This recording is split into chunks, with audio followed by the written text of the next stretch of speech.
بسم اللہ الرحمن الرحیم۔ زنا کی ہسٹری کیا ہے؟ حضرت آدم علیہ السلام کی وہ اولاد جو ایک ہی وقت میں پیدا ہوتی، ان میں ایک میدان میں رہتی اور دوسری پہاڑ پر رہتی۔ پہاڑوں پر رہنے والے مرد خوبصورت ہوتے اور عورتیں بدصورت، اور میدان میں رہنے والی عورتیں خوبصورت اور مرد بدصورت ہوا کرتے تھے۔ ابلیس غلام کی صورت میں میدان میں رہنے والے مردوں میں سے ایک مرد کے پاس آیا اور اس کے ہاں نوکر ہو کر اس کی خدمت کرنے لگا۔ ابلیس نے بانسری کی مثل کوئی چیز بنائی جو چرخاوے بجاتے ہیں۔ اس نے اس سے ایسی آواز نکالی کہ لوگوں نے اس طرح کی پہلے کوئی آواز نہ سنی تھی۔ یہ آواز اوس پڑوس میں بھی پہنچی، چنانچہ سب سننے کے لیے اکٹھے ہو گئے اور اسے تہوار بنا لیا۔ سال میں اسے سننے کے لیے ایک دفعہ لوگ جمع ہو جاتے، عورتیں مردوں کے لیے اور مرد عورتوں کے لیے سنورنے لگے۔ پہاڑ پر رہنے والوں کا ایک مرد میدان والوں کے پاس آیا۔ وہ اس وقت اپنے تہوار میں مشغول تھے۔ اس نے عورتوں اور ان کی خوبصورتی کو دیکھا۔ وہ اپنے لوگوں کے پاس آیا اور انہیں یہ سب بتایا، چنانچہ وہ بھی پہاڑوں سے اتر کر ان کی طرف آ گئے۔ یوں ان میں پہلے بد نظری شروع ہوئی اور دیکھتے ہی دیکھتے بدکاری یعنی زنا کے مرتکب ہو گئے۔ سب سے پہلا شخص جسے زنا کے سبب رجم کیا گیا ربیہ بن جدارہ سلمہ ہے۔ سب سے پہلے شخص جس نے اسلام میں رجم کیا گیا حضرت معاذ رضی اللہ عنہ ہیں۔ سب سے پہلی عورت جسے کھجور کے پتوں سے بنے چابک سے کوڑے مارے گئے جدہ لیسی ہیں۔ سب سے پہلی عورت جس کا چوری کی یادداشت میں ہاتھ کاٹا گیا فاطمہ بنت اسود مخزومیہ ہے۔ سب سے پہلی عورت جسے تہمت لگانے کی پاداش میں کوڑے مارے گئے حمنہ بنت حجش ہے۔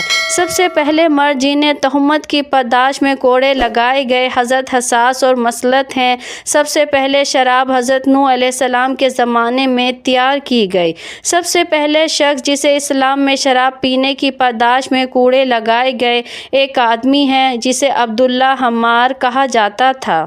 سب سے پہلے خلیفہ جنہوں نے شراب پینے پر 80 کوڑے لگائے حضرت عمر فاروق رضی اللہ عنہ ہیں، حضرت علی ابن طالب کے مشورے سے۔ سب سے پہلے جس کو شام میں شراب پینے کی پاداش میں کوڑے مارے گئے وحشی ہے۔ سب سے پہلے جس نے حمص میں رگڑے کپڑے پہنے اور شراب پینے کی پاداش میں کوڑے کھائے وحشی ہے۔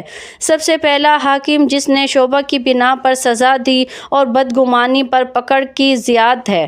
سب سے پہلا حاکم جس نے پڑوسی کی جگہ پڑوسی اور ولی کی جگہ ولی کو پکڑا مروان بن حکم ہے بقول بعض سلیمان بن عبد الملک کے۔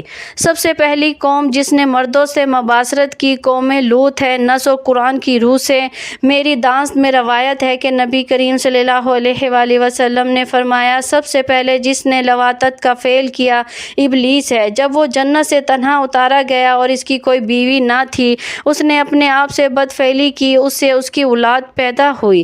حضرت ابو ہریرہ رضی اللہ عنہ سے روایت ہے کہ نبی کریم صلی اللہ علیہ وآلہ وسلم نے ارشاد فرمایا جو عورت کسی ملک میں اس کو داخل کر دے جو اس قوم سے نہ ہو، یعنی زنا کرایا اور اس سے اولاد ہوئی، تو اسے اللہ تعالیٰ کی رحمت کا حصہ نہیں ملے گا اور اللہ تعالیٰ اسے جنت میں داخل نہ فرمائے گا۔ حضرت عبداللہ بن عباس رضی اللہ عنہ سے روایت ہے رسول کریم صلی اللہ علیہ وآلہ وسلم نے ارشاد فرمایا جس بستی میں زنا اور سود ظاہر ہو جائے تو انہوں نے اپنے لیے اللہ عز و جل کے عذاب کو حلال کر لیا۔ حضرت عمر بن عاص رضی اللہ عنہ سے روایت ہے کہ نبی کریم صلی اللہ علیہ وآلہ وسلم نے ارشاد فرمایا جس قوم میں زنا ظاہر ہوگا وہ قحط میں گرفتار ہوگی، اور جس قوم میں رشوت کا ظہور ہوگا وہ رعب میں گرفتار ہوگی۔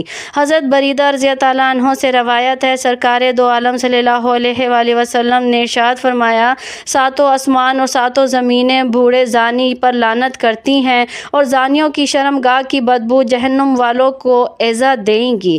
حدیث شریف میں آیا ہے کہ جس کا مفہوم یہ ہے کہ زنا کرنے والا مرد قیامت کے دن قبر سے اٹھے گا اور اس کی دونوں آنکھوں کے درمیان عورتوں کی ماند شرمگاہ ہوگی، اور زنا کرنے والی عورت قبر سے اٹھے گی اور اس کی دونوں آنکھوں کے درمیان مردوں کے ماند اوز خاص ہوگا اور اس کی شرمگاہ سے پیپ اور خون بہے گا۔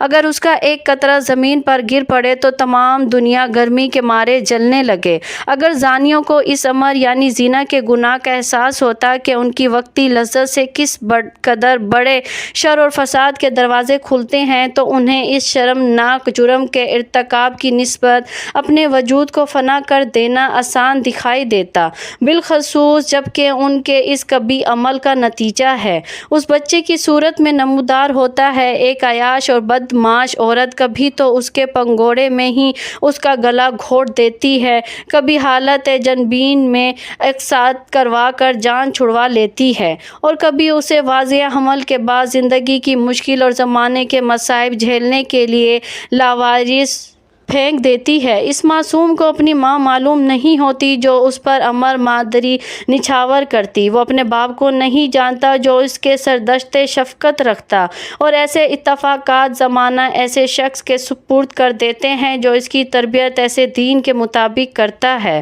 جو اس کے ماں باپ کا دین نہیں ہوتا، یا وہ تو ایسے ہاتھوں میں آ جاتا ہے جن کی تربیت سے وہ اخلاق باختہ بن جاتا ہے، اور ایسا بچہ پورے معاشرے کے لیے ایک زر رسا عضو بن کر بہت بڑی مصیبت کا باعث بن جاتا ہے۔ رسول اللہ صلی اللہ علیہ وآلہ وسلم کے فرمان کے مبارک کے مطابق ایک زانی اپنے اہل و عیال اور بیٹیوں کے لیے برا نمونہ ہے۔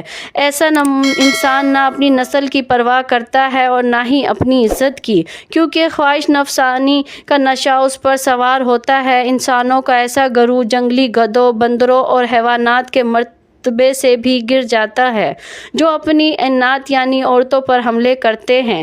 جب اقوام عالم میں کوئی قوم زنا اور بدکاری کو جائز تصور کر کے اس میں مبتلا ہو جائے تو اس قوم کے زوال پذیر اور صفا ہستی سے مٹنے کے آثار بڑی سرست پیدا ہو جاتے ہیں، اور علاوہ اس کے وہ غضب الہی کے باعث دائمی عذاب کے مستحق ہو جاتے ہیں۔ امید کرتی ہوں آپ کو میری ویڈیو پسند آئی ہو تو اسے لائک، شیئر اور سبسکرائب ضرور کیجیے گا۔ دعاؤں میں یاد رکھیے گا، برے کاموں سے اللہ تعالیٰ سے معافی مانگے اور اپنی زندگی کو بہترین بنائیں۔ آمین ثم آمین۔